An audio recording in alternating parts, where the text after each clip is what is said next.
What up? What up? What up? It's Rec League Podcast, man. I'm Randy Little. Um, it's the end of 2023. I hope you guys had a fun year. In and out, weaving in and out of every episode. Um, I feel like this is like the hunky dory like year in review episode, so I don't particularly feel like doing the recently in theaters, upcoming in theaters, recently upcoming on physical media. So like this is just me doing the back and forth with different friends and express and letting them share their favorite movies of the year. So I'll be back tomorrow, keeping it a buck, but I'll be back on the regular on like the 6th or 7th or 8th of January, and I'll get back to how we normally do. Um with that, I'm still gonna spit something though. I gotta close every episode with a little bit of rhyme. Um, so yeah, let's just get right into Nick and Eric and Rocket, Merritt, myself, and a couple others sharing our favorite movies of 2023.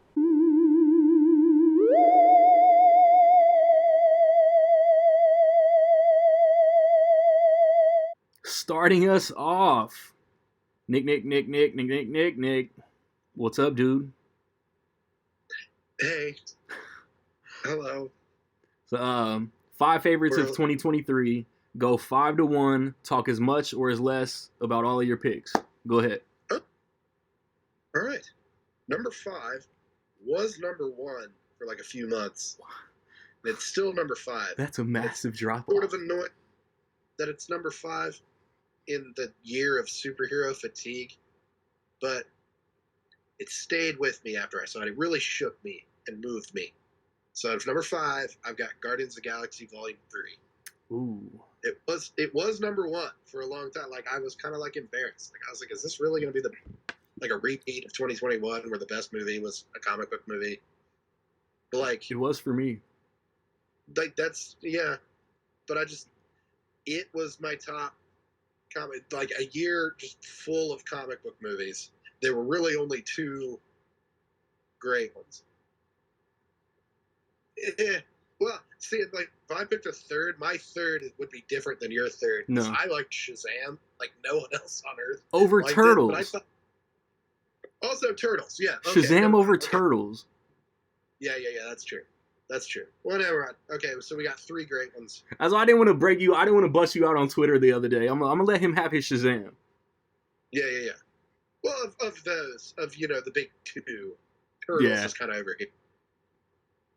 But I love Guardians 3. It like made me cry, Yeah. and like it's just like I thought about it like for days. Like after watching it, I went and saw it again, and that's just like doesn't matter if it's a comic book movie. Like if it does that, Spider-Verse just missed my 5. I think it's like 6 or 7. But like it was similar. Guardians just did it for me. Like it really like shook me, and I was like, that's what I need. Yeah. That's what I need. That gets you to like the upper echelon of my countdown. So that's 5. Number 4 was also briefly number 1 until kind of recently.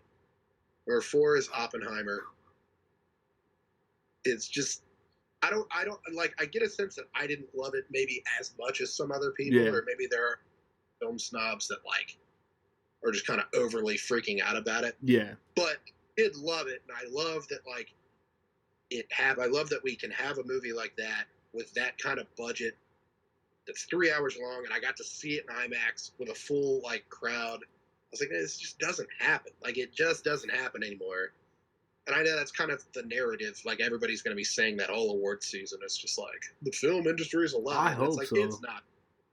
But Oppenheimer was kind of the outlier, and it was great. Like everything about it was great, and it's going to win a ton of Oscars. And I'm not mad if it does. Like I'm just like Cillian Murphy wins Best Actor. I'm like I'm not mad. Maybe that's not my vote, but I'm like you can't argue with that. Yeah.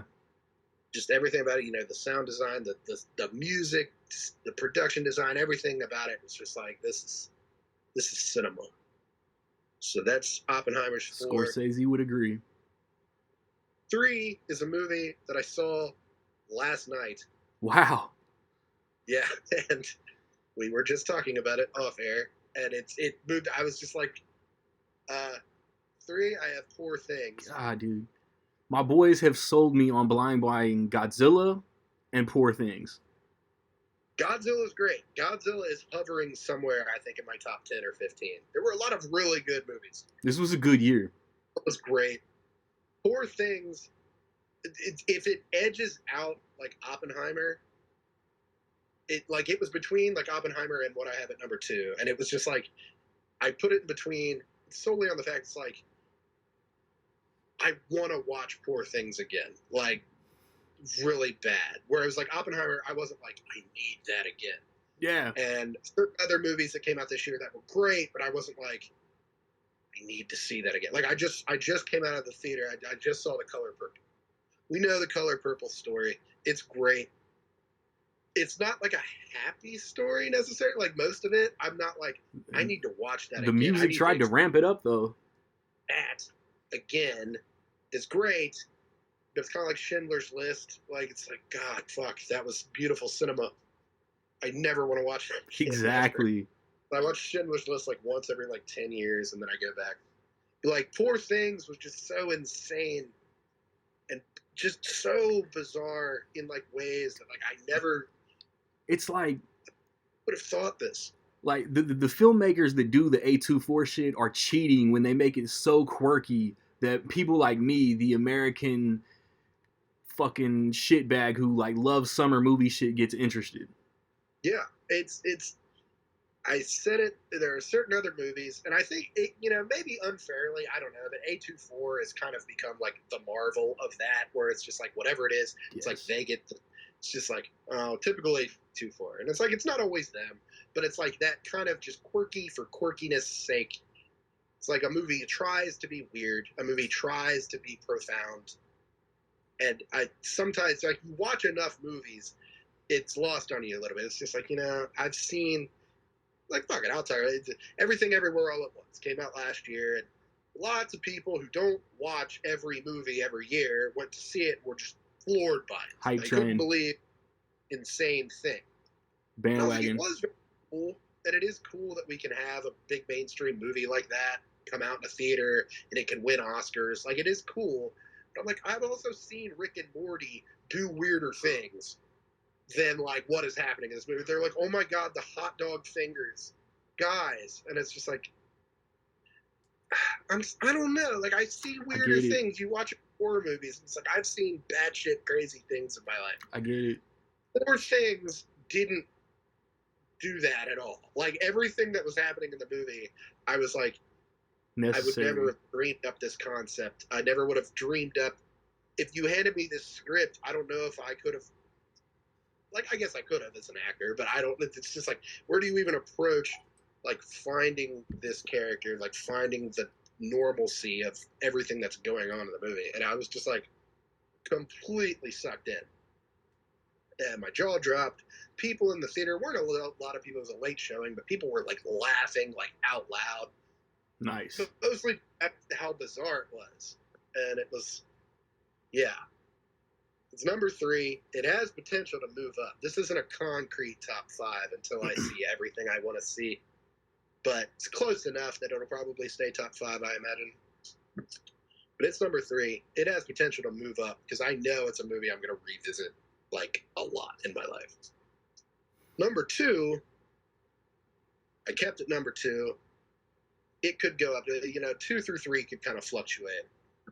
Number 2 is Killers of the Flower Moon. Ooh. Yeah. I've got it over Oppenheimer, and that doesn't seem to be a popular thing. But it just, like I say, like, that feeling where it just grabs you by the collar. When there's two goats, like, there's no wrong answer. Nolan like, or over Scorsese over Nolan. There's no wrong answer. They're two, and they're also, like, I feel like we compare them because they're both long, R-rated dramas. Yeah. They got big prestigious releases, which again, like I said, like I love that I got to go see it in an IMAX theater. I love that it was an Apple movie and they put it out in Yeah. theaters anyway. It I was got like two. the I got always- 2 of those this year. Like I was like, you know what? I love it. And like they don't seem concerned that it like didn't make money. And I'm like, I love that. Like fuck it. I don't care. Like I get it, but it's just like sometimes it's like you have to. Scorsese wants to put this out. It's like do it. October was so dead though. Like it should have made more. It should have probably. I don't know. It's they say it's like hard to market these things. It but it's definitely like, is. It's hard to market everything because like that seems to be like it's hard to market Mean Girls the musical. It looks so It's- trash. I'm Like sorry. they aren't doing it very well. And it's like No. I could have made Mean Girls the musical trailer that made more sense than this. But anyway, I just Killer Climate, like I just gave it the edge. It just it's that thing where it just grabs you, shakes you. It's like you can't shake it. Made me think Yeah. for days. Lily Gladstone's performance, I just thought about it for days, and it's really going to come down to like, I'm thinking it's like best actress. I was about to It's got, like, say, her, will and she I'm get like, what lead? yeah, I'm She pretty should, sure she's right? lead. And it's like good for her because Yeah. her, she carries that whole portion of the story is her, and I was just Yeah. really bored by it, and it was 3.5 hours long, and it didn't feel like 3.5 No. hours. Whereas like there were portions of Oppenheimer, I wouldn't say like I was bored or anything No. like that, but there were parts I was like, this is a 3 hour long movie. Some movies just have like the sauce, like they just pace themselves, and it's like you don't, and then it ends, and it's like I could watch another half hour of that. Like if you got more, I'll watch DiCaprio and De Niro and Lily Gladstone do more shit for like another hour. if you Watch got it. Marty cook. Yeah. And that's And then you had the ending with the people talking, doing the noises and all That like, was the so radio. trippy. And I was like, I know this is the end, but fuck, that was so great. So it's number 2. Number 1, I'm very confident my number 1 is going to stay number 1. I'm so Unless I get- curious. 2 more movies. Number 1, I have The Holdovers. Oh wow. Yes. It's my number 1. And like, I kind of knew it was number 1, like as soon as, like while I was watching it, This is the I just best had movie this- all year. epiphany, like while I was watching it, like I was like, it's Christmas. Plus, that also gave it an edge because it's like a new Christmas classic. We don't always get new Christmas movies. No, we So don't. I'm like, while I'm watching it, I'm just thinking like, I'm gonna watch this every year for the rest of my life, probably. You're like every confirming year to when me watch that it, I will watch it twice in 2024. I've watched it 3 times. Wow. It's something I do. But we rented it on the 23rd. I went over and like watched it with my mom. And then I told my sister, and I was like, hey, if you're still on Mom's Prime, like you should watch The Holdovers. And then we did Christmas Day, and like we all just watched it again with my dad. Like I was like, hey, that's something we can do. So like, So I I watched it 3. I did the random Alexander Payne thing around like August. Yeah. I had only seen Downsizing. I loved like everything he did except About Schmidt. I thought it was good, not great. Everything else I thought bordered on great, except Downsizing. So this, I like I was about to say, does this fuck with Election? it's kind of similar to Election. It's not as like Election is kind of like super black, like comedy, like kind of like mean spirited. I loved it. This sort of markets itself that way, but it really I wouldn't describe it as a mean spirited. They wear Giamatti down, don't they? It ends up just being more heartwarming Wholesome. and just like like it's just 'Cause- as close to perfect a movie as I watched this year. I would say just like God, they did it. Because it comes out Tuesday. Spoiler alert. Right. Before this F. Gary Gray Netflix movie, I'm doing almost a whole F. Gary Gray thing, but I'm going to watch The Negotiator Tuesday. And as soon as I get home from The Holdovers, I'm going to watch that shit Tuesday night. Yeah, and it sucks. Like it's on Peacock now, I think for I think so. and it's like fuck, you couldn't have done this a week ago. Fuck, more people would have watched it. I Right. would have watched it probably another time. A 4th time. But whatever. That is my number 1 movie though, and it's pretty confident. Like there's a handful of movies, like a small handful, that are just movies that did not get released, that aren't like, I want to see American Fiction, and it's Yeah. just not out till next month. Like, it's not coming out unless I go to LA or something. It's nowhere till January. Look up plane tickets. Yeah. Dope ass list, bro. Like, I know you're on like a good like 80% of every episode, but it's like I love your list every year because like you're like a hybrid. I swear you're like a hybrid of me, Eric, Rocket. Like, you'll do the artsy shit, the summer shit, Yeah. all of it. Like, I That's look, it. but it's like I arrange everybody alphabetically, and G is always first. So it's like you're always first when I arrange everything. But Yeah. let's get to the next one. Y'all want to know Nick's most anticipated? Check out the next episode. Next up, we got Brother Jason. 5-1. Talk as much or as less about each pick. Go ahead, man. All right, so my 5 favorites of 23, right? Yes, sir. Make sure I'm not messing up the vibe. Thanks for having me, brother. Good to be back. Nah, Let's pop on the annual moments. So I like these. everybody kicking their so own it's vibe funny is what when makes you- these dope. What's that? I said everybody kicking their own list and bringing their own vibe is what makes these episodes dope. Well, it was funny when you texted me like, "You ready for that annual movie one?" I'm like, "Oh yeah, let me open up Letterboxd," because I didn't see a ton of movies in theaters this year for one reason or another, so I had to like go back and look. But I came up with 5. I have a clear number 1, and it just kind of like the 4 others that I loved. So, I'll just say the number 1 for me this year. I'll put them out front. Dungeons and Dragons. Start at 5. Start at 5. Start at 5. Just kidding. My bad. Let me go back then. All right, I'll have to make up an order from 5 to 4 then. Okay. Merritt is going to have a probably flub number 5 too. then. All right. So probably number 5, I put The Meg 2. The Meg is a guilty pleasure of mine. I love, shark movies just in general. So, Jason Statham is always fun. And it's funny. I remember in the first one, you watch the special features, and they're like, we really wanted to do a movie where it's not just Jason Statham fighting, right? Like, he's showing his other skills as an actor. And in this one, they were like, all right, Jason Statham has to fight. Yeah. If it ain't broke. It's like, you get all of his stuff on top of, like, the super sharks and the crazy stuff. So that was fun. That's all it is. It's supposed to be fun for an hour and a half, and I always have fun. So I love this. Meg 2, number 5.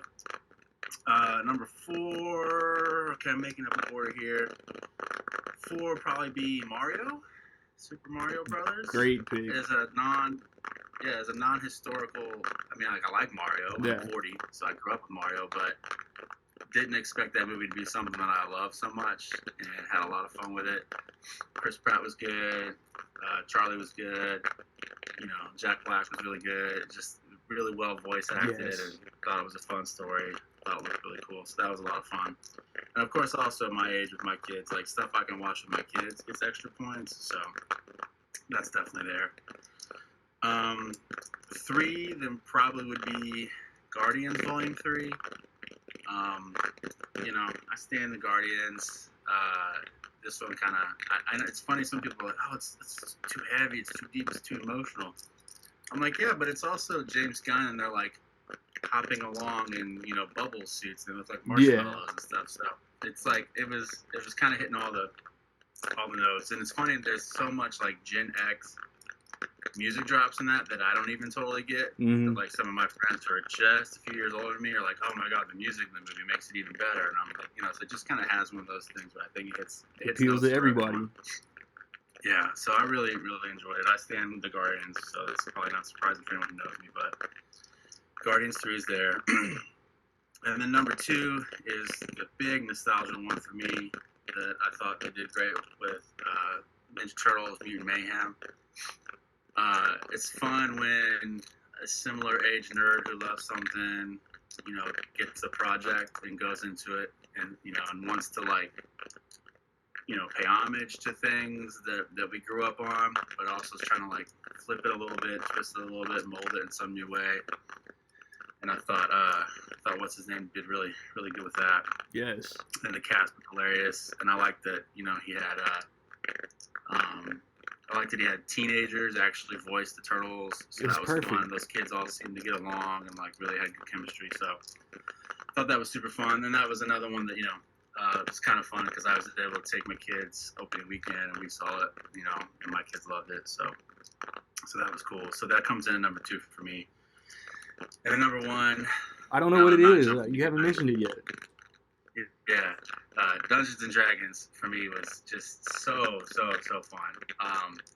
I have no previous, I know what D&D is in a very general sense, right? But never played it, never read any of those. I have no idea of the lore other than it's just a world with wizards and orcs and elves and stuff or whatever. That's all I know. Basically. So that movie was just, it's just perfectly cast, perfect chemistry amongst the cast. Really, it's you just get this eclectic group of scallywags into antics, and hijinks, and just go. And it was just so fun. I loved it. Saw it in theaters twice. It's one of the few that ended up, as a physical copy on my shelf.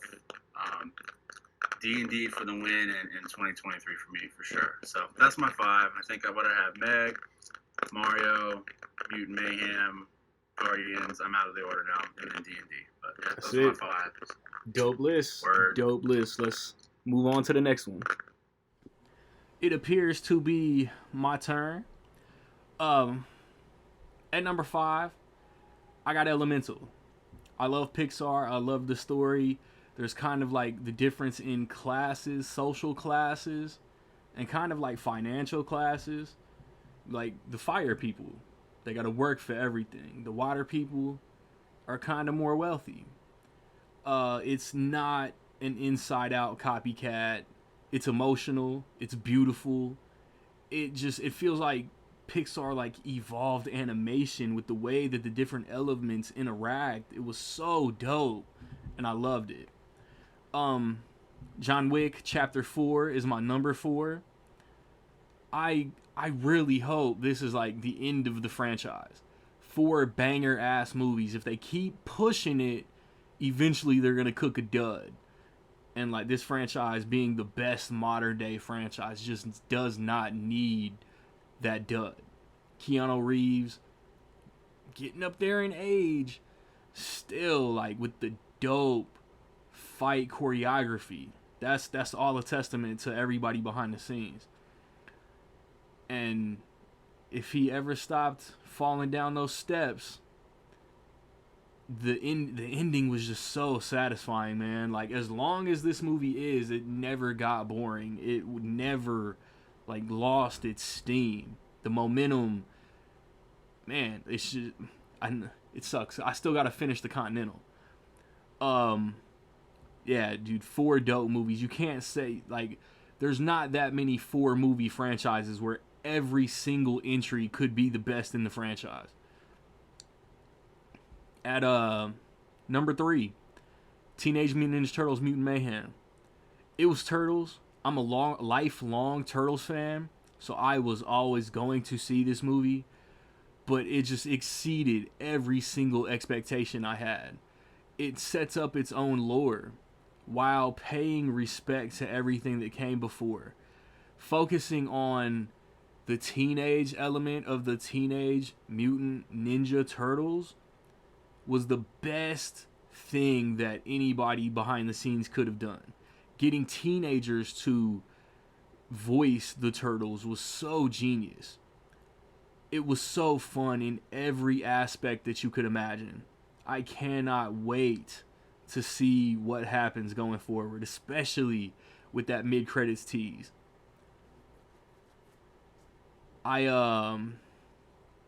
At number 2, I got Guardians of the Galaxy Volume 3. I loved every second of this movie, man. It was funny, action-packed, emotional. James Gunn quirkiness. He'll most likely never direct another MCU movie, and that's fine, because he went 3 for 3. He went 8 for 3 if we're keeping it funky, because every single Guardians movie is brilliant. Dude, where the 2 of the primary characters in Volume 3 were in Volume 2, it just shows how much of a family dynamic the Guardians have. And seeing what different characters are like conflicted with and how it ends and where they end up, it was just perfect. Man, say what you want, like I know like Adam Warlock was kind of set up to be like the primary antagonist, but the way that he was utilized in this movie worked. I'm sorry, and Will Poulter was very dope as Adam Warlock. Shout out Chuck Woody Iwuji, the High Evolutionary, arguably the best villain, the best antagonist of 2023. Everything I could have expected and more, man. I was overly surprised and pleased with this movie. Number one, my favorite movie of 2023. June came and went and nothing topped it. Spider-Man Across the Spider-Verse. One of the best sequels of all time. One of the best animated sequels of all time. You see the growth and the evolution and how Miles Morales is handling being Spider-Man along with his personal life. And you see different universes. You see Gwen Stacy and how being Spider-Gwen has affected her. And the relationships in her personal life. Miguel O'Hara as Oscar Isaac. It's so great. Jake Johnson comes back. Issa Rae and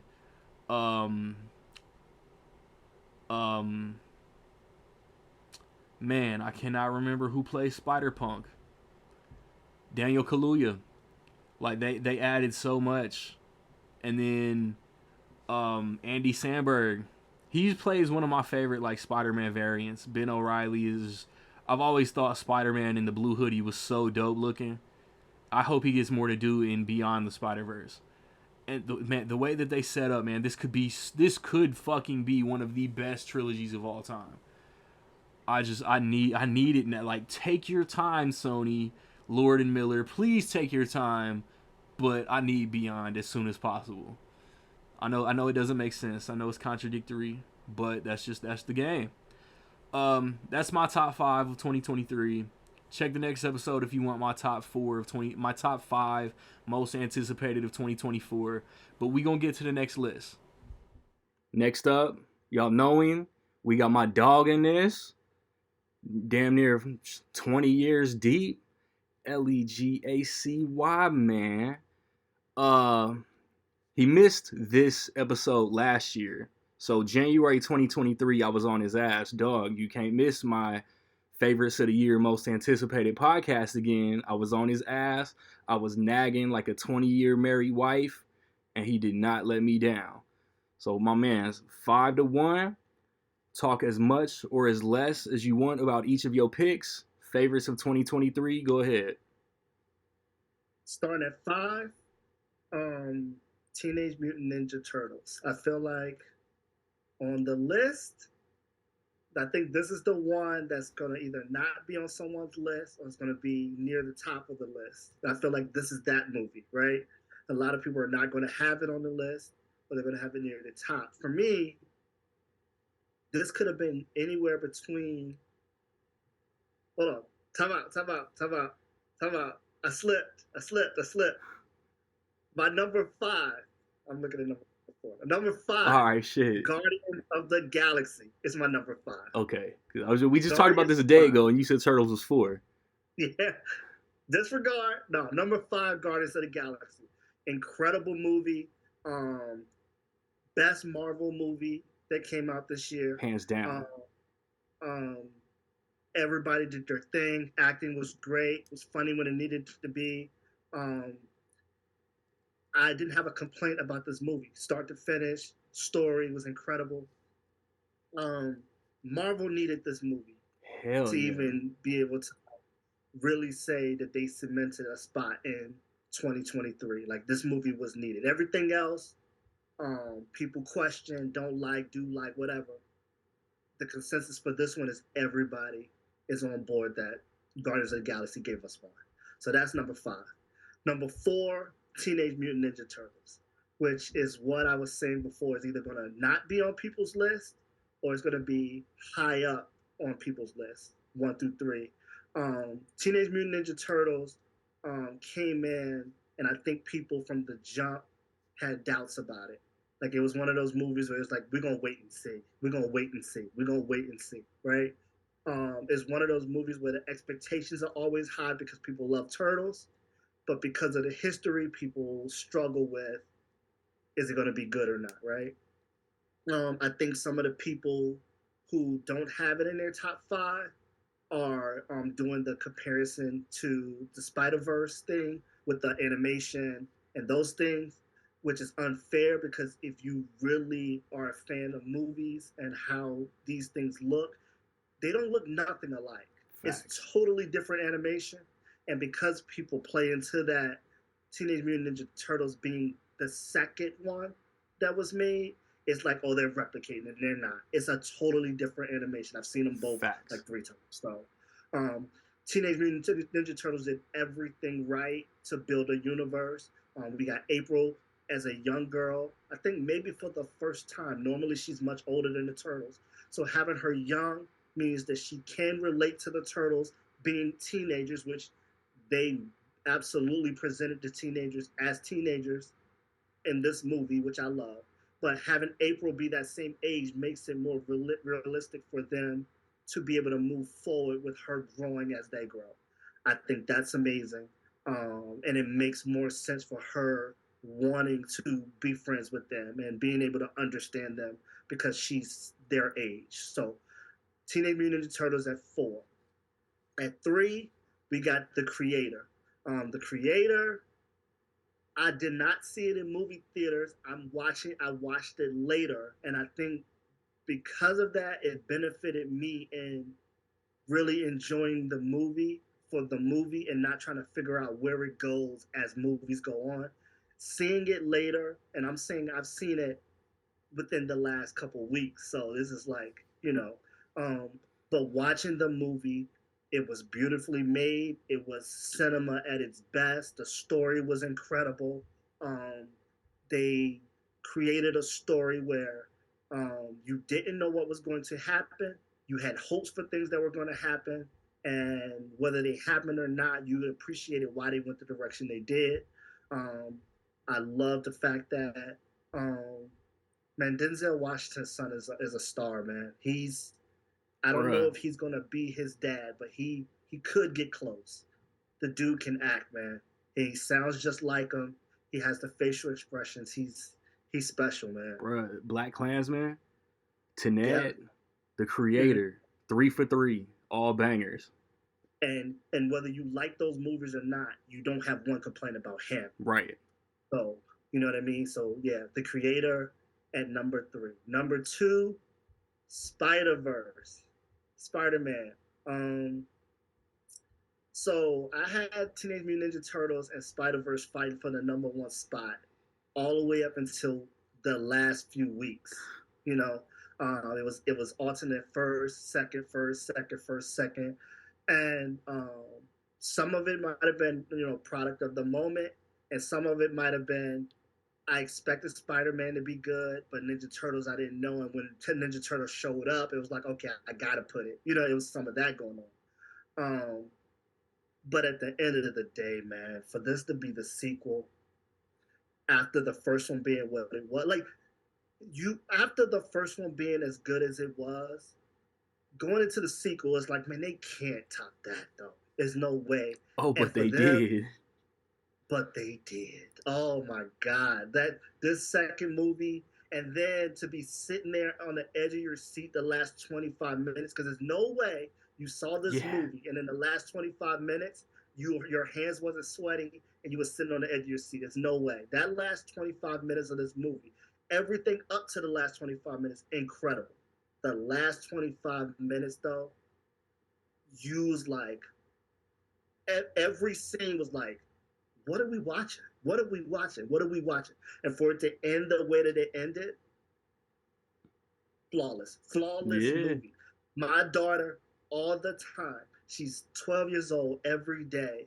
She was like, they need to hurry up and give me the third one. I can't wait. I cannot continue to wait to see what's going to happen. She's anticipating this movie without a clue of what date is coming out. So Spider-Verse is 2, but at number 1. And number one, I wasn't expecting it. I didn't know this was going to happen. I didn't know this existed. And number one, Bro talking like he about to have another baby. Godzilla minus one was the best movie I've seen this year. And unlike the other 5 movies that's on my list, the other 4 movies that's on my list, unlike the other 4 movies that's on my list, this movie is very simple. It's very simple. The story is simple. What they presented to you is simple. The dialogue is simple. Everything about this movie is simple, but it's simply perfect. It was done perfectly. It's a movie where it's all subtitled for us. It's not in our language, but they did it in a way where, yeah, you have to read the subtitles, but everything was straight to the point. You're not having to read 1,000 lines at a time. The characters say what they need to say, and then they move on to the next thing. And it made it very easy to follow the movie without having to, oh, I missed what it is. I didn't get to read. They made it very simple so you could get through the movie. The other thing too, this movie more than any movie this year did a good job of making you be invested in the characters. The characters in this movie, you're so invested. By the time things started happening, you're so invested that you're rooting for everyone. Yeah. You're rooting for everyone. Every character, and like there's a main character, right? But there's a main character, but every character in this movie besides him, you're just as invested in. Like you're rooting for him, but everybody else is just as important to you. And when things start to happen, you're like on the edge of your seat, like please no, or yes, the whole time. Because that's how important the characters in this movie is. And all of the characters was like a piece of the puzzle that carried this movie. So it wasn't just one guy trying to do everything. I could use the creator as an example. Like in that movie, you kind of needed that main character to carry that movie. Yeah. You know what I mean? Like he was so, but in this movie, it's like you're the main character, but it's so many other characters that we're rooting for, right? This movie also did a really good job of painting the picture of what a person dealing with war or seeing war or what can happen to a person who has any interaction with a wartime situation, what they will be carrying after the fact, right? Yeah. And then how another tragic thing could make that bigger, right? Yeah. Like now, you're already carrying something, but now you're stacking this on top, and now it's a much worse situation. Godzilla minus one did everything right. And when you watch it, in the midst of watching it, you're like, this is very simple. There's not nothing that's going to come out and excite you, overly excite you. It's not nothing that's going to, but you're going to leave this movie like, okay, that was incredible. There's no way you're not going to. And Godzilla, I'm not even going to talk about it because I want y'all to go see this movie. This is the way Godzilla should look, is carried, and portrayed. And that's my top 5. Dope list. We gonna move on to the next one. And Jay Merritt, we see you tomorrow. Next up, my guy, y'all know him, Rocket Man. What's up? How was your holidays, man? Good. It's funny, you anticipate it for the year, and then it comes and goes in a blink of an eye. So it wasn't too bad. Just getting written out for New Year's, but that's a much fact. You know how it goes. 5-1. Your favorite movies of 2023. Talk as much or as less as you want about each one, man. Just remember your boy got to edit though. All right. So my top 5 of 2023. At 5, and I love the movie Air. The performances, Matt Damon, Ben Affleck. I mean, they're a good duo, a good pairing together, good friends. But just Jason Bateman. Great to see Chris Tucker back. That movie, like I didn't know what to expect, but for a very dialogue-heavy movie, it was pretty good. It was solid all the way. Solid all the way. At number 4, this might surprise people because the movie just came out maybe a month ago, but it's Godzilla -1. Okay, I've heard great things, but I mean, I'm in bumfuck Texas. I ain't seeing that shit anytime soon. Well, the funny thing is with that movie, it came out. It was also supposed to be out for like a limited release for like a week. Then it did so well, they extended it out for 2 weeks, and I was like, oh man, I missed it. Yeah. And just recently, like just before the holidays, my wife found a showing at our AMC. Like it was like the last chance type showing. We went, and it's subtitles, but it is phenomenal. Like it's nothing like the U.S. made Godzilla movies. The acting, it's emotional. It's crazy because Godzilla to them is just that, a monster. If we saw a monster here, we're gonna be like, hell with this. Yeah. That's how like where we Americanize, and Godzilla to us is a hero. He's a monster. He's wrecking stuff, but he's always fighting the evil monster. Yeah. Here he is the monster. He is the evil thing. So fantastic movie. I'm gonna have to blind buy it. Oh yeah, I'm definitely picking that up. Between you and Merritt, I'm gonna have to blind buy this movie. It's fantastic. This might surprise people, but 3 to me was Guardians of the Galaxy Volume 3. No surprise, since I've already went. Y'all already heard my list. Y'all know I got Guardians. So Guardians Volume 3. I mean, James Gunn. What can I say? Does it again. It's probably one of the most surprising, but also better trilogies in the MCU and trilogies around. No, Guardians is the best trilogy in the MCU. I mean, it's between that and Captain America. Yeah. I will say that. But like, I didn't know nothing about the first Guardians. Like, I've heard of the characters was the comic books, but I didn't know much about it. And for what it started to what it ended up being, phenomenal. So that's my number 3. And this one, like my 1 and 2 were tough, but man, if either one of these wins Best Picture, I wouldn't be surprised. I'd be happy with either one. But my number 2 I want to guess. is Oppenheimer. Yeah. I think that's my pick for Best 2. Picture.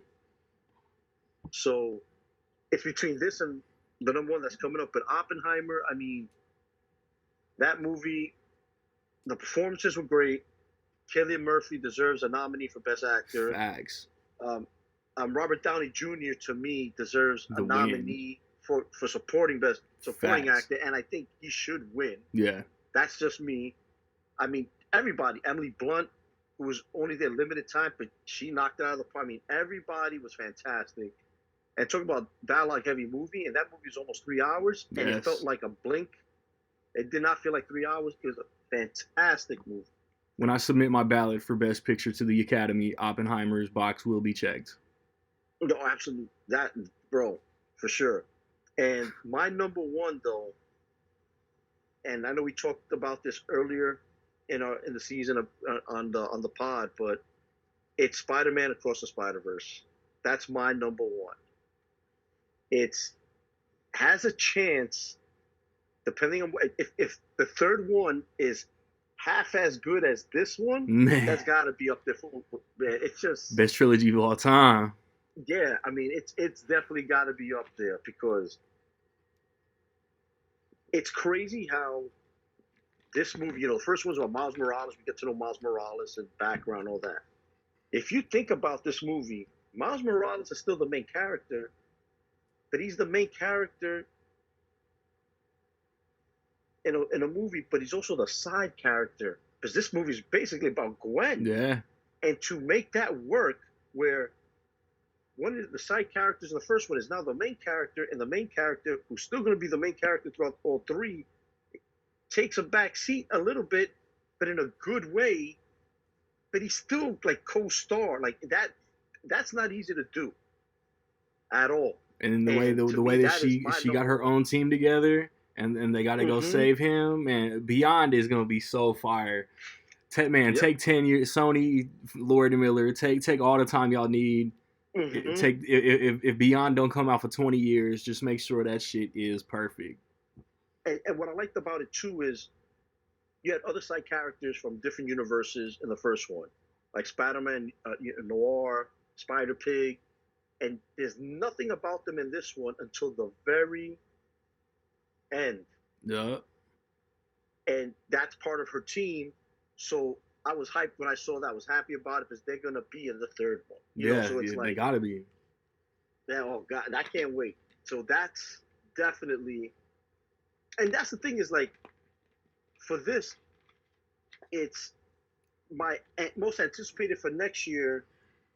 Couldn't change as time, but as of now, like, is the third one coming out next year? Because I heard it was, and then it wasn't. Then it got pushed back, and like it's like up in the air. I don't Because think it the is. original plan was for this one to drop this year, and then the third one next year.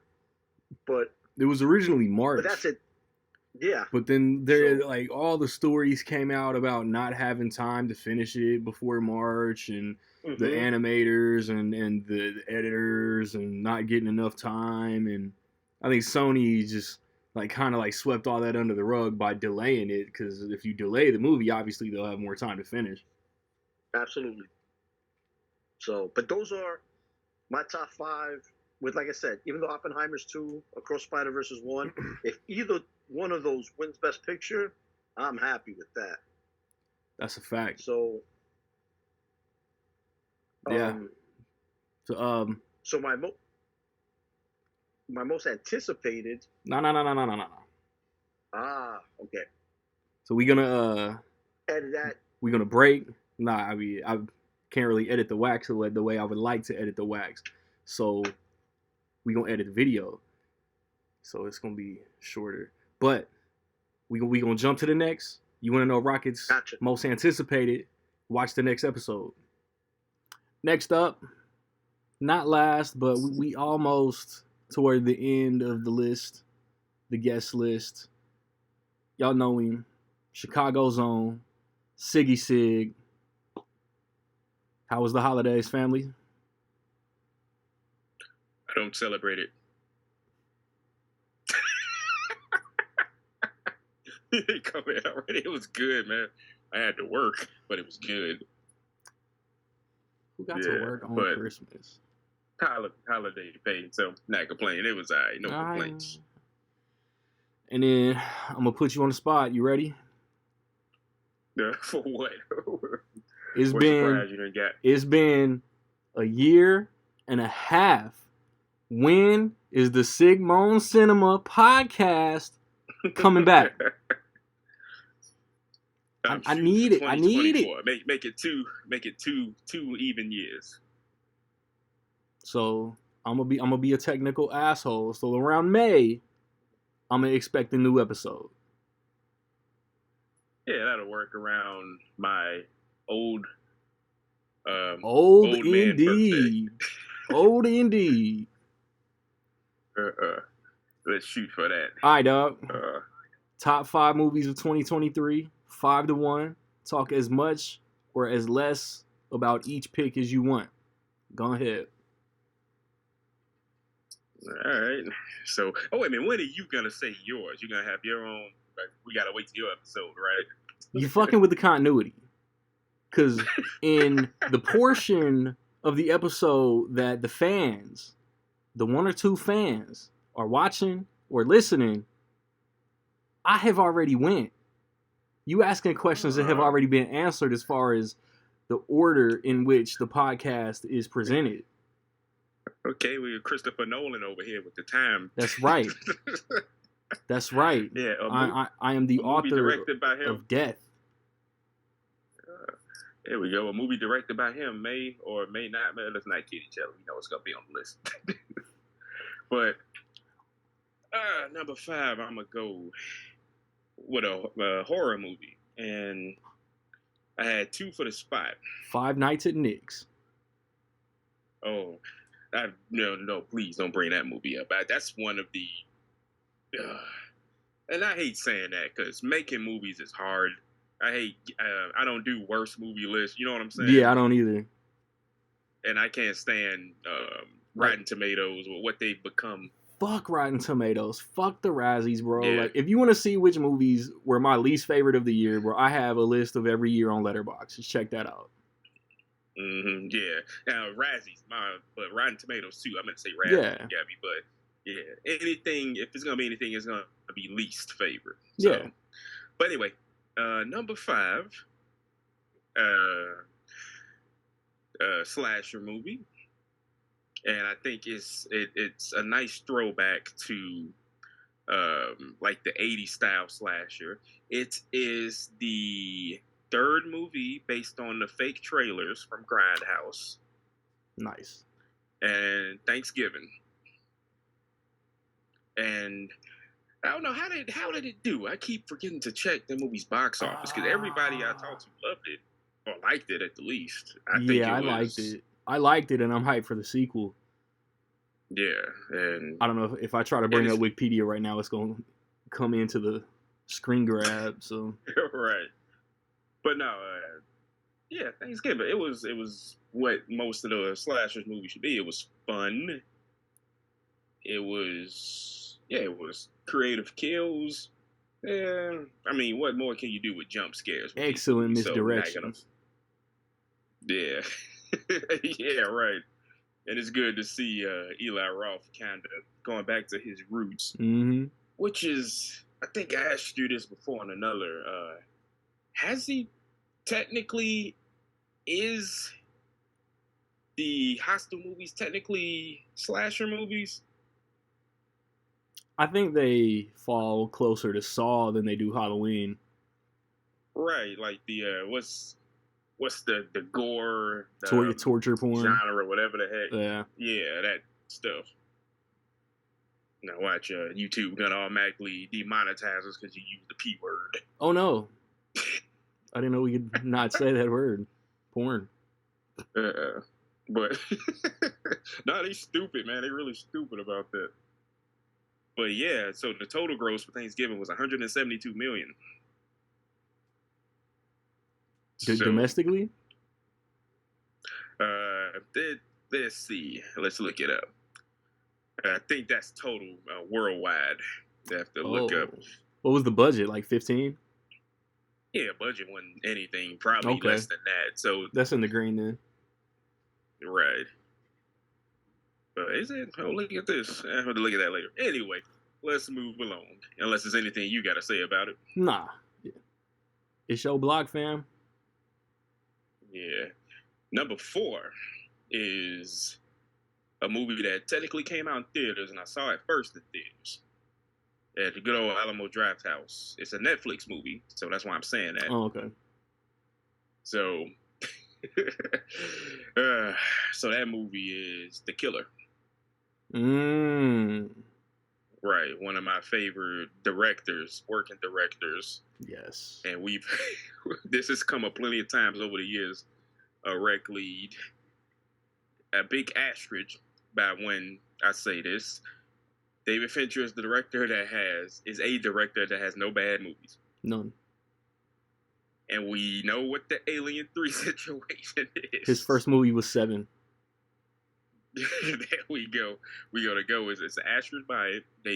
20th Century Fox did him bogus. They tried to throw him under the bus. Didn't let him make the movie he wanted to make. Let Fincher cook. Yeah, you see what happened when he does so. Right. He seemed to have a good relationship with Netflix now. Yeah. But the Killer. It's a rather straightforward movie by and I like that. It's kind of a character study. So we've had a few movies, a character study of a hitman, and we had another big movie about a hitman. Might not be on the list in John Wick 4. Shit, it's on and my it's list. It's the opposite ends of the spectrum. If John Wick 4 is like over stylized and nonstop, this movie is the tedious part of what you would imagine being a hitman is, and it's entertaining how they go about it. Somebody in one of the last few episodes, I don't know who might be wearing blue, had like the genius comparison that it was like American Psycho with a hitman. Right, yeah, there you go. That's the way to put it. With the some of the better narration in recent times. Hell yeah. You know, from a filmmaking standpoint, narration could be used as a tool of lazy screenwriting, but it wasn't here. It was obviously planned from the Fincher, beginning. don't do lazy. Right, and Michael Fassbender is good as always. It's good Also to see him don't back. do He was lazy. like on Yeah. what's that? I said Fassbender also don't do lazy, but yeah, this was his first movie in a while. Yeah, a few years. But then like not more, 2 or 3. That Taika Waititi soccer movie came out like the next week, so I mean he came back to work full force. Yep. And that movie, which I don't think any of the Rec League has seen. I think Nick watched it. Yeah, Nick watches everything. Yeah, bro, y'all be Just, every time I be taking shit for buying everything or going to see everything, it's Nick is right there. Uh-huh. Yeah, you see. But yeah, I'm curious. I'll see that soon enough. But anyway, number 4, The Killer. And the top 3 are, I'm sure at least one of these is going to be on everybody's top 3. No. So number 3 for me, I had to go comedy. I like to be diverse. So comedy, it's simple. I don't know if we have we're going to do, well, we would have done honorable mentions. We should have been done it. But anywho, number 3 is Barbie. Okay. Yeah. And I was going to say honorable mention. Let's go back to that. It's a movie that came out. I don't know why they decided to stick it in the middle of freaking July. It's a comedy. Haunted Mansion. Oh my goodness, I still haven't seen that. I haven't seen the Eddie Murphy one, to be honest. But anyway, The Eddie Murphy one sucks. that's what I heard. But no, that honorable mention, comedy wise, is Joyride. Oh yeah. It's hilarious. Like, nobody saw that. Nah. That movie came out like, I think it debuted at number 7.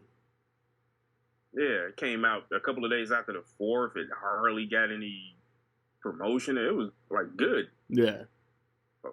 Like nobody saw it. It did. I would think the budget wasn't that much, but still, I think it bombed. But that's unfortunate. But yeah. Going back to number 3. Number 3, a movie which has probably one of the best supporting performances of the year. And I don't know, it's going to be some stupid, and I think this might be it. And mark my word, I think Ryan Gosling is going to get snubbed. You can write it down for best supporting actor. Probably. Because, I mean, but then again, what else could go in that slot? I mean, like Downey should be a lock. It's gonna happen. Downey should be a lock. I feel like Holt McCallany should be a lock. Downey's gonna win. Holt McCallany probably won't even get acknowledged, but he should be in there. Yeah, they're not giving. It's like nominate him because he's Ryan Gosling, or well, it was a movie about a toy, so no. Right. But they seem to be loosened up a bit because it's gonna get some recognition. It should, because it's a fantastic comedic performance. Yeah. But we know how biased the Academy is toward horror movies For sure. and comedies for some reason. They still owe Lupita Nyong'o from Us.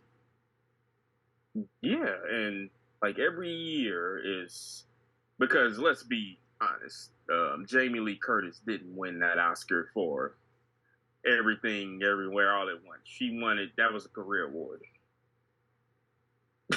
Yeah, exactly. Because we don't want to get into that debacle. So No, they still owe Angela because Bassett going too. back, yeah, they're gonna give her honorary Oscar as a Trash. she's getting one, which is basically we know we messed up last year. That's all that is. But not saying she doesn't deserve it. But anywho, rambling. But yeah, Ryan Gosling was one of the awesome performances, and of course, and this is a long shot for Best Actress, but it could be Barbie herself. Why am I? Margot brain farting on her Robbie, name? fool. Look at me. No, that's not it. That's not it. But yeah, Margot Robbie. Yeah, or Margot Robert, as we say it in Indiana. But Oh, you claiming Indy now, and her name is still Robbie.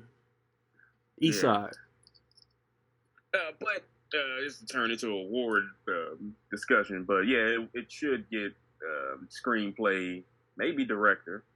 It will get Best Probably Picture because it's director. 10. Yeah. Yeah, what'd you say? I said probably director. Yeah. Yeah, Oppenheimer and Barbie came out on the same weekend, both about to be nominated for Best Picture. Mm-hmm. And hopefully a whole bunch of other of the same categories. But it should be fun.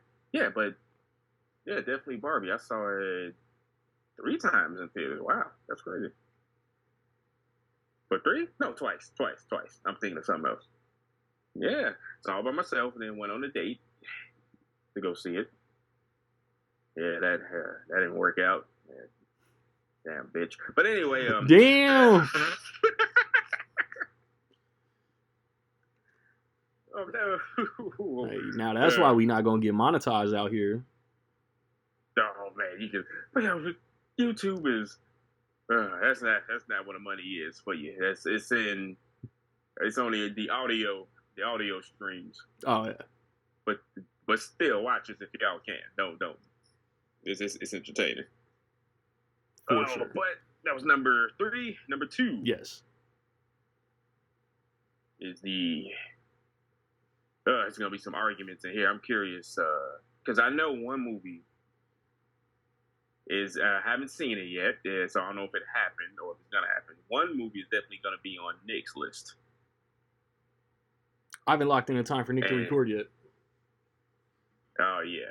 Well, trust me, I don't know what order you're gonna put it in, but I can guarantee you, a movie that's gonna be on Nick's is not on mine, because I think this movie is better Word. than that movie. And this movie is Spider-Man Across the Spider-Verse. At number 2. It's my number 2. I recently watched it, and I watched it again. That's a great damn movie. I think it's time to hang up. Yeah, man. So the other movie is Guardians of the Galaxy 3. That's your number. Which- That's the one that don't make the list. Yeah, that's the one that was fighting for this spot. Because the way I make my list, I categorize my list. You know what, Day? You fired. And Roach, you fired too. Yeah. Because I asked myself, right, yeah, it's going to be... Because I already have a horror movie, so that's why Evil Dead Rise didn't make it. And the killer is what the killer is. And I don't know, but... So these just got your Guardians overall definitely- top 5. Yeah, it's... But I always do the way I make my list is I always do the island. Like, if I'm on an island, and if I had to choose these to watch it, the best of 2023, and I had to watch them all for a whole nother year, and only those. That's how I'm choosing. Bruh, I'm taking Spider-Verse. I'm taking Guardians. I'm taking Turtles. That's my 3. Turtles. That's yeah. my 3 overall. Now we talking top 10. All those are gonna make it. That's easy. Because Guardians 3, that's obviously the best Marvel studio movie of Facts. 2023. Easily, that's not even a discussion. That's objective. I don't want you nerds to look at the Marvel's box office and try to say it ain't good though. Quantumania was poo-poo, dookie, Yeah. skid marks. The Marvels was fire. Just didn't nobody go see Yeah, it. it was good. Yeah, which is You saw it when the effects Yeah. wasn't finished. Get out of here. yeah, no, I saw it. Both versions was funny. But now Spider-Man Across the Spider-Verse is, yeah, I think it's one of the best sequels. Oh, for sure. One of the best comic book sequels. Maybe you could argue sequels overall. I do. Comic books. That's Yeah, easy. bro. But man, this Yeah. movie is, It's in the class with The Godfather Part 2, The Dark Knight, Spider-Verse. yeah, like, Terminator 2. Terminator. Yeah. I'm not agreeing to that. Another Spider-Man movie. Spider-Man 2, yeah. It's, right. Sequels that surpass the original. Yeah, and it's not a spoiler. If y'all haven't seen it, what's wrong with you? And it's the story wasn't even completed. It's to be continued, which is real cool. Yeah, and it seemed to be almost the year of the cliffhanger because several other movies did this also. After Which is Fast and funny. Furious and Spider-Verse, I don't remember anymore. I think Yeah, you're it's exaggerating. it's one more at least. No, it's not. No, it's not. And that's just hilarious that Fast X did it. Like a cliffhanger, really? Like, Man, that cliffhanger is such a bad idea right now. Whew, I mean, how could they have known? Somebody knew. But they're filming it already. Is it filmed? Oh no, because of strike. Yeah, I have no idea. Because no. Mission Impossible. That's the third one. Technically, cliffhanger. Dead Reckoning, of course. Dead Reckoning Part 1 ended on a cliffhanger. Yeah, because it's part right, and because they're filming that, they're almost done with it. Nice. Yeah, but yeah, that's the one. So with the entity, your favorite thing. Yo, I'm telling you, Oh, the that's only funny. reason Dead Reckoning didn't even sniff my video is because the setup didn't do some outrageous over the top stunt to suck me in pause like every other Mission Impossible. They set up the entity and it Yeah. was boring as fuck. Yeah, it's still a decent, good movie, but I don't know why they had this idea about that. And yeah, that's the people's biggest complaint. They over marketed the big stunt, and when we finally seen it, like what else is there? Because you got Fallout and Ghost Protocol had other stuff in it. Yeah, that they really didn't advertise or market it. exactly. All the exciting Dead Yeah. Reckoning shit was within the last hour of a 2-hour and 50-minute movie. Right. I mean, the airport stuff was fun. Yeah. But that's not, I mean, suspense wise, but it's still a good movie. But it's definitely doesn't hold a candle up to the previous one. But anywho, we get on that. But that's related. That's related to Still my second my least number favorite 3. Mission Impossible.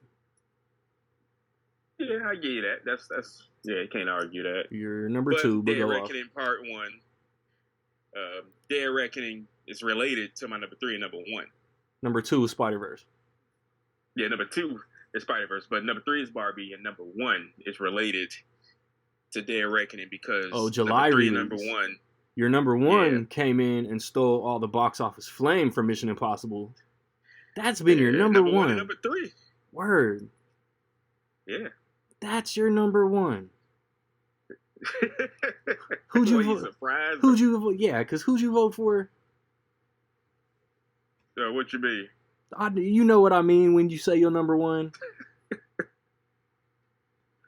Oh man, yeah, stole. So yeah, number 2, Across the Spider-Verse, great movie. Number 1 is Oppenheimer.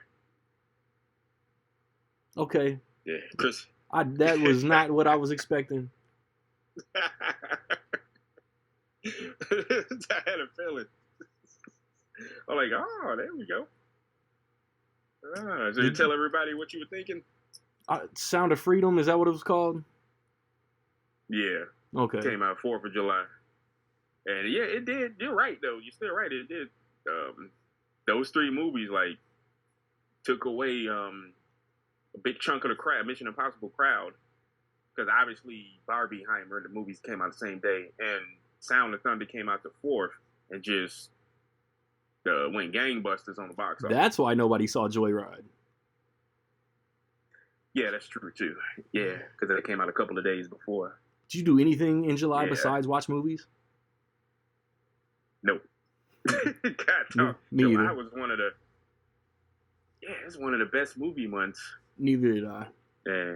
Yeah, like Yeah, but you March didn't had see- bangers, you July didn't- had bangers, and I feel like one other month had like nothing but great movies. But I think March and Yeah. July were probably the two. Yeah. And you didn't see Sound of Thunder, did you? No. After it got No, you political, didn't buy it. Why not? after it got political, It's- I didn't care. And then after I heard that it was Yeah. about child trafficking, I don't want to watch that. Yeah. Now, Uh, it's we're- PG-13. we really not making no bread off of this episode. Yeah, he said all these keywords that they hate. But I You put it like this: hate these nuts, I you saw two. it. I saw Sound of Thunder. We're gonna get to number one. I saw Sound of Thunder on the morning. I saw a 9 a.m. show. They did the pay it forward thing. I got a free ticket. It was a full freaking house. It was free. What you 9 expect? a.m. Yeah, true enough. But I don't know who paid, who didn't. But yeah, before all this stuff, it got political and all that crap. That I saw it before that crap happened. And unfortunately, that's a shame that it's making a lot of people shy off of it. You know, Yeah, I saw it's on because Prime. I saw a movie. What's that? I saw that it's on Prime earlier. Yeah, I mean, I saw a movie, and it turned out to be a decent movie, and that's all. And any of that other crap that happened, we know who talked about it, and I guess Jim Caviezel has his opinions or whatever he wants to say, and but I recommend it. It's a good movie. It's a very disturbing subject matter, yes. I'm surprised it got a PG-13. Oh shit. Yeah, and not but they dance around a lot of the more heavier stuff. Nah. Decent enough, but yeah. But anyway, the number one is Oppenheimer. Talk about why Christopher David Nolan's. Krumholtz is going to win Best Supporting Actor. I mean, Yeah, Dane DeHaan. that I mean, Jason Clarke. I mean, yeah. But you know what though?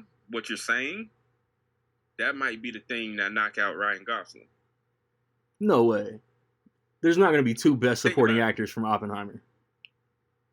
Think about it. This happened. The most recent time that has happened was with The Irishman. No You way, had dude.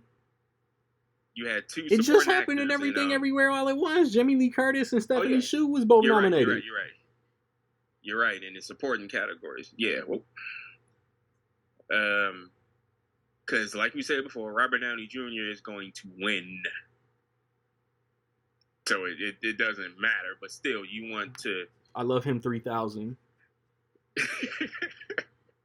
No, you want, because there's still a lot of gatekeepers in the academy. A lot of these old rules are still in place, and a lot of these old, old people, and Basically. they've opened up the academy a lot. But for every Mad Max Fury road that gets recognized, they like take 3 steps back. If we still had Kobe, Angela Bassett would have won. Yeah, I mean, yeah, it's just, and you heard about the what the voters said to Viola Davis. They don't even be watching the gang of the shit they vote for. Yeah, and they told her to relax and sit down, and because you should go look that up. Y'all see what I'm talking about. Damn. And yeah, it's there's a phrase for it. It's Hating. I think. Well, yeah, that, and they call it a academy fraud or whatever. There's a decent page on YouTube that I recommend. I didn't think I would be talking about them, but I'll get the name for you. And it's like for example, Collateral. Jamie Foxx is literally in every single scene except for one. Best supporting actor. Hell no. There You was know what I mean? co-lead. Yeah. So, but yeah, anyway, without that. But yeah, Krumholtz, David, that's an interesting, that could be a dark horse. I just threw a Well, random I- name out there, dude. But you know what? That's not, is it far-fetched? Ask the No. question, though. You know what I mean? It's not. Think about it. The head elf from the Santa Claus might get nominated. That's a good role. Bernard. An important role. Yes, he's the one An that important directed role, Tim too. Allen into becoming Santa. Yeah, we're still in the holiday season recording this, so I'm Hey. sure that's fresh on your mind. And you know what? In the world of one scene performances, even though it's more than one scene, but very small, Jason Clarke. Yeah. Yeah, bro, we've been saying this shit ever since July. Everybody who's recognizable in this movie, Jason Clarke, Emily Blunt, obviously Cillian Murphy, Florence Pugh, Dane DeHaan, Remy Malek, Josh Hartnett. Everybody got time to shine in Oppenheimer. You're right. Yeah, and but you know they're gonna all of the big money is and marketing or campaigning rather is gonna be on Robert Downey Jr. So they probably won't Rightfully even submit a lot of names to be nominated. Yeah, so yeah, no, Oppenheimer is a 3-hour movie that doesn't quite seem like 3 hours. A lot of people, normies, didn't like the movie because they talk too much. What do you expect it to be an action movie about the guy who invented that topic in H-bomb? Like, come on, like that goofball. What's his name? He said, "Oh, it was boring. They were talking too much." One of them Paul brothers, that idiot. I'm like, yeah. But Christopher Nolan, TikTok generation.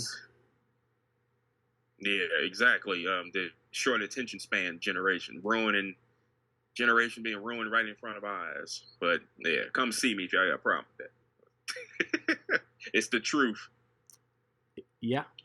But yeah, and I actually saw it Oppenheimer twice. I was blessed to have seen it in 70 millimeter. Finally. On IMAX. And yeah, exactly. It was sold out which is unbelievable. Like 10 o'clock shows were sold out. You getting out that joint 1 in the morning? Not me. Couldn't be me. Right. Oh, but yeah, it is a difference quality wise, which is amazing. I don't know. You didn't see it in any big format, did you? You know the answer to that question. I'm sorry, man. Oh yes. Del Rio, Cinemark, Movies 8. That's it. They need to knock down. How many screens in that Cinemark of yours? ESPN 8. They need to knock down 2 and build 1 XD cinema. I've never seen. Please. No, that's not true. That's a Cinemark that doesn't have an XD auditorium here. I would love that. Yeah, and I'm gonna miss. Yeah, moving from because Cinemark is the because it's more Cinemarks than AMC's around here, and which is funny because I saw it in IMAX at the AMC. They have an IMAX screen. Look at you talking shit. Right, it sounds like I'm just trying to brag. They was the plug, and you was talking shit. Yeah. But there's a little mini controversy. So the Academy released a short list of nominees before they released the final list. And Oppenheimer is not going to be nominated for Best Visual Effects because it's not on the short list. Trash. Yeah. And which is crazy because Tenet, a movie that had basically all practical effects, won Best Visual Effects. Which is, I don't know. Academy. Yeah. But is Nolan gonna win anything for Oppenheimer? Hopefully. I mean, what's the biggest competition? Probably The Killer or Killers of the Flower Moon. Yeah, Killers of the Flower Moon. But think about how they treat both of these directors year after year. Scorsese only has 1 Academy Award. Not like the GOATs that they are. Yeah, that's what I mean. So it's gonna be between them two, and then there's gonna be just like Everything Everywhere All at Once. Napoleon. There's gonna be Napoleon is gonna get snubbed. I'm sure Ridley Scott, David Fincher, Christopher Nolan, Martin Scorsese all dropped this year. Yeah. Because it's going to be a smaller movie that's going to scoop up everything, I think, like Past Lives one of those type of art house smaller movies. Oh yeah. So, and yeah, some crap like that. But no, that's it. That's my number one. I think Oppenheimer is definitely is my best movie of the year. Christopher Nolan. That's a bet. Like David Fincher. No bad films. Nah. I think we got one more for this video. Come back tomorrow. Get Mr. Sigmon's most anticipated. What I believe is to be last up, my guy Dyron. If you on Instagram, you know him. He joined us last year for the favorites of the year for the most anticipated podcast. So bro, just 5-1. However much or however little you want to talk about each one, share your list, man. Alrighty, let's do this. Alrighty, so number 5 on my list is They Clone Tyrone, in which is a very, how should I say, a urban, sort of like an urban sci-fi conspiracy comedy that involves Perfect description. 3 characters. Yeah, 3 characters: a drug dealer, a pimp, and a hoe. It sounds like the beginning of an insensitive bar joke. But yeah, it's these 3 but that's the thing. It's like these 3 stereotypes like exceed, the roles that they're perceived as, because they're the heroes. They're a lot more clever than what you expect them to be. And here they are actively, uncovering this secret plot against, African Americans in,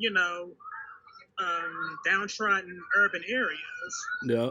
And in that respect, it feels like a mixture between, all right, if you get They Live, put that in a blender with Sorry to Bother You, Undercover Brother, and even Groundhog's Day, and the end result would be this movie, because it does touch on those things of them figuring out this large, nefarious plot against certain people, Okay. and they have to put a stop to it.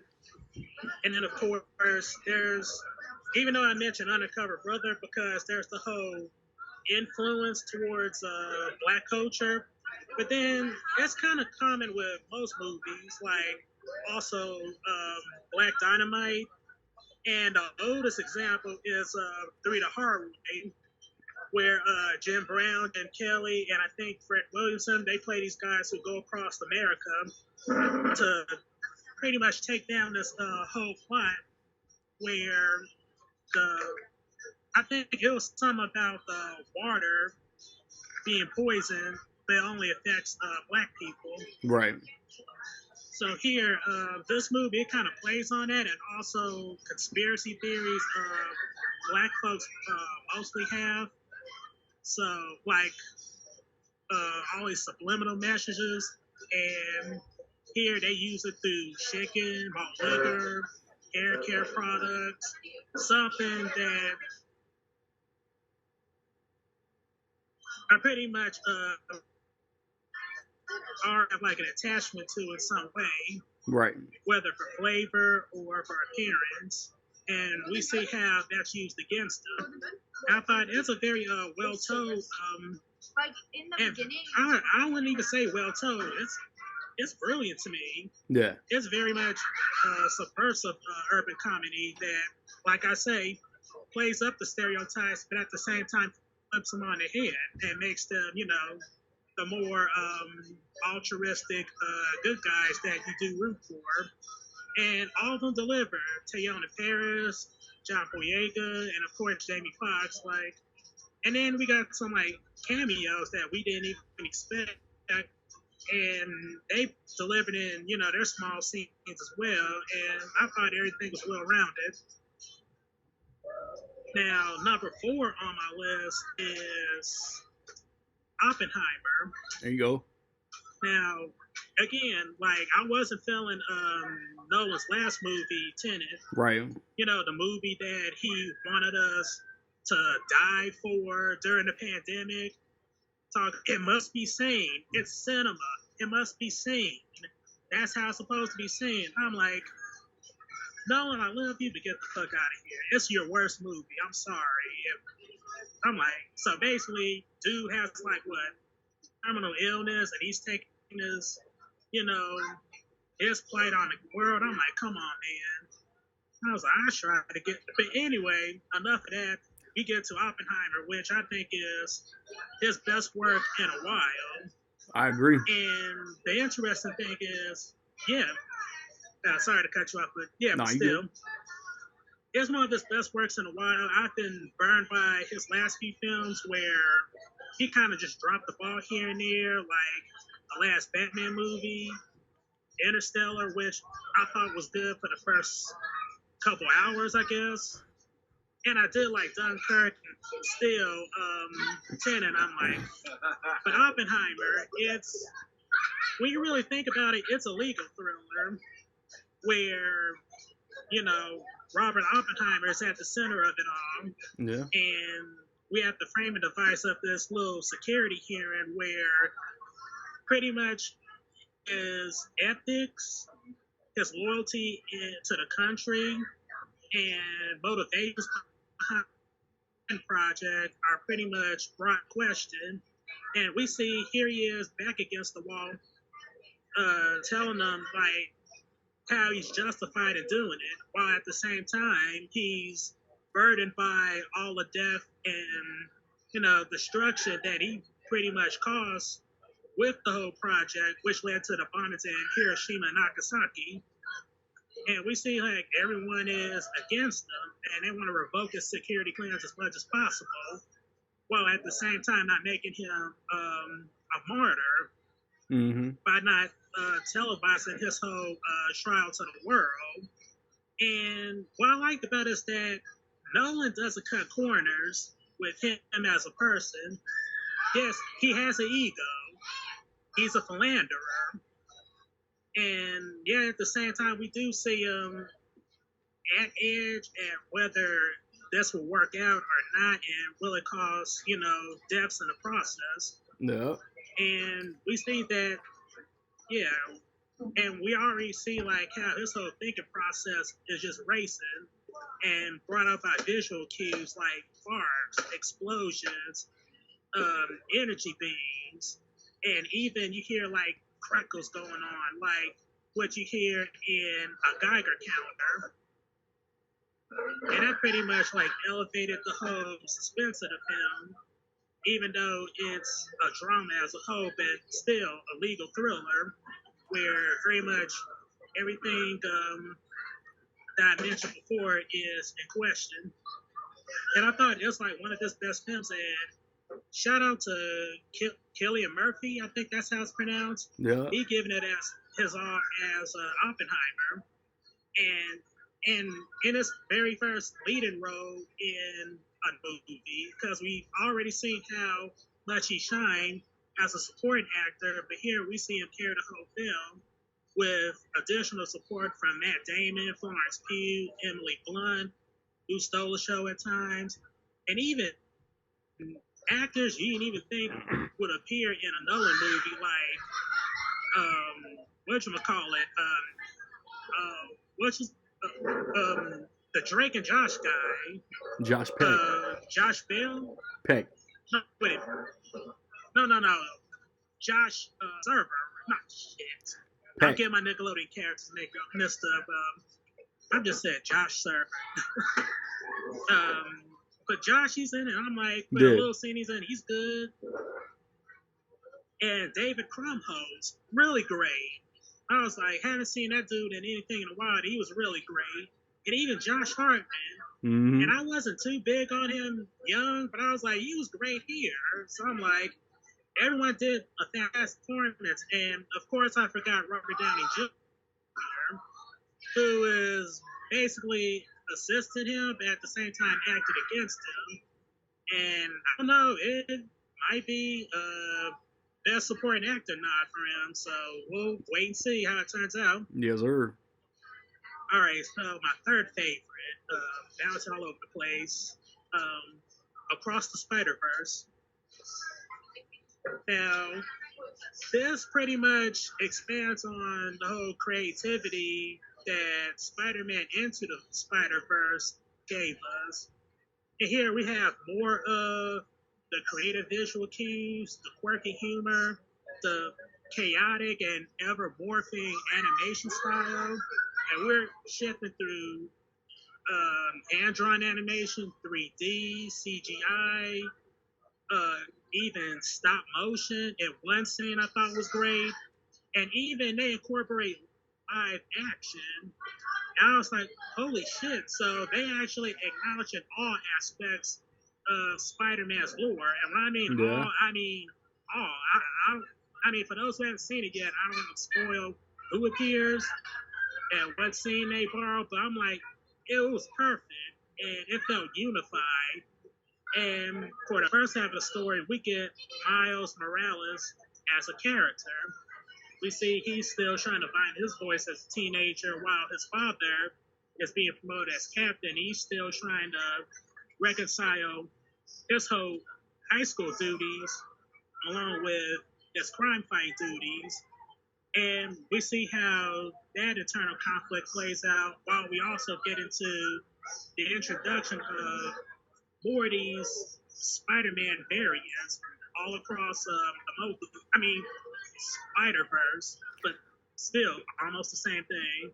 I'm like, Spider-Punk, great addition, Spider-Man in India, and of course Miguel O'Hara, who I'm like, I don't want to spoil his role, but it's very significant and it raises a whole lot of stakes for what's to come in our movie.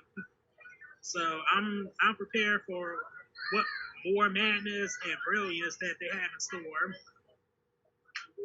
Now, my second is Godzilla Minus One. Now, I'm a lifelong Godzilla fan. Love them.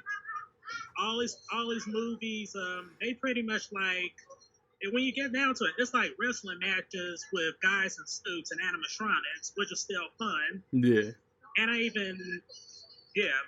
was there for the Silver era, the serious era, and we've seen how Toho is capable of making a legitimate serious movie with their last film, Shin Godzilla, or Godzilla Resurgence, here. But here in Godzilla Minus One, they took it like way up the notch. Like, it's a character story at first, where Godzilla is the inciting incident and the backdrop for what's going on. Cause I really love the setting of post-war Japan, where basically they're still trying to rebuild, and then this monster comes in and pretty much pushes everything back to them. And they don't have the resources that we've seen in contemporary settings, nor any support from the United States, because that will cause a lot of things between them and the Soviets, because, again, this the Cold War coming up. And here we have this kamikaze pilot who basically chicken out of, doing a service duty, which you can't blame, but at the same time, Godzilla also, he caters to another truly traumatic event for him, and here he has survivor's guilt, and here he is trying to get by, with his makeshift family, upon his return home, trying to be the breadwinner, doing as much as he can, and here he is dealing with this threat that's gonna level this whole city with more. And we see it is more of a character study on him. Like, we feel his plight, we feel his guilt, and we see he wants to make a redemption for himself. And that's the beauty of it, because Godzilla movies, whether the previous films in Toho or the MonsterVerse films we have in America, they tend to be hit and miss when it comes to character development. Here, this is one that actually make us give a damn about the characters. And we see what they're going through, and we see what means they have to do to stop this creature, or deal with an event that's even worse than World War II. And as for Godzilla for himself, I'm like, now this is where my whole Godzilla nerdum is gonna show, because I know a lot of people saying this is the most evilest we've seen him. I'm like, watch GMK from 2001. If you ever got Pluto, just watch the Godzilla channel and look for Godzilla Mothra King Ghidorah All Out Giant Monster Attacks. That was the one that gave us evil Godzilla. And that film, there was also a World War II context going on. And here, this plays heavily in this movie where it deals with the horrors of war and still maintaining the whole element of the dangers of nuclear weapons, as what we see with Godzilla's presence and how much destruction he's capable of doing, which is it's more devastating than what we've seen in previous movies, especially in the build-up to his atomic stuff. And that scene was, even when you see like the spikes coming up from his back and then pushing back in, like, it's terrifying. Like, all I gotta say is, if it's still playing near you, you must see this. Right. This is the one Godzilla movie where I'll say it's a masterpiece. And last, for my number one movie is Past Lives. Okay. Which deals with a decade-spanning relationship between two South Korean friends who met since they were kids in '99. Still kept up. Well, they lost contact when Mae Young, or Nora, played by Greta Yee, went to America, and there she becomes, a very notable educator. It's been a while since I've seen it. While Hayes' song, I think it was, he did his mandatory military service while also going to China to learn another language. So they keep up regularly on social media, see how they're going, and then what's the beauty of it is that it's this reunion of friends every so often that plays out like a budding romantic film. And what makes it, I say, bittersweet is that it's predictable as you think. Just subverts the whole budding romance, thing. I want to say, I mean, again, no spoiler, but this is also a must-see. And Greta Lee and Teal Young, I'm like, they are really great in this movie. And you really felt the connection and companionship that they share for one another, while also not trying to risk it all for other opportunities that they have in life. So all I gotta say is this is a must-see as well. I know it's already on Blu-ray and DVD right now. So, for those who want to see it, give it a watch. And that's all. Yes, sir. Yes, sir. Fire list. That's everybody's favorite movies of 2023, man. I'm gonna be back and put a wrap on this episode.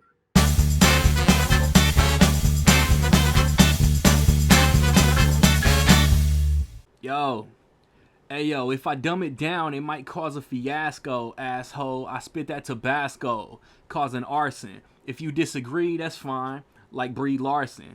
Die Hard, cause all the New York scumbags on the backlog. Buford Tannen. Why you mad, dog? Trying to be Scrooge, but you got a party hardy, Marty? I'm almost 38 and they still trying to card me. I get laughed at for winning. Got me feeling like the Lakers. The white girl will ruin your life. Ask Jonathan Majors. I was awarded, probably reported, but somebody ignored it. So high off of life, you'd assume that I snorted. A couple dozen podcasts recorded. More rhymes, syllables contorted. The dictionary I extorted. The way they make moves, to me the shit's funny. They say I'm a punk, cause I'm not here to make friends. I'm here to make money. And chill until the next episode.